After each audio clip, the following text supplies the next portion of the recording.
Yusuf. Monggo. Nggih, Pak. Kene Mas, linggone kene Mas. Nggih. Iki keluarnya apa ya? Jadi ngene, Pak. Pada bengi kan aku turu. Ya. Pada bengi kan aku turu. Iya. Pada bengi kan aku turu. Iya, bolan baleni. Iya.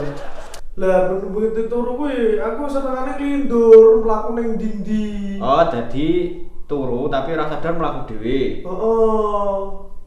Lah aku pengen piye ya carane gen nek turu ki yo gur ning kasur tok iki piye carane? Ben anteng ora mlaku-mlaku tekan ngendi-ngendi. Nggih. Wah, bahaya ki Mas, diterus-teruske Mas.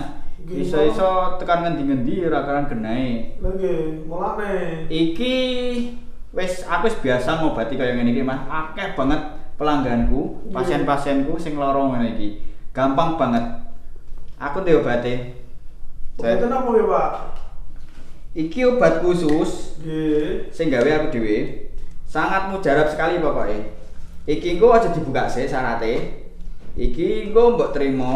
Nggih. Begitu tekan omah, aja mbok buka sih, tapi begitu arep turu, iki engko disebar ning sekitaran tempat tidurmu. Lah kowe turu ning tengah-tengahnya Mas, dijamin kok ora bakal mlaku ning ndi. Tapi aja dibuka sih ya Mas ya. Siap, Pak. Oke. Alhamdulillah wis entuk obat, muga-muga lek mari lah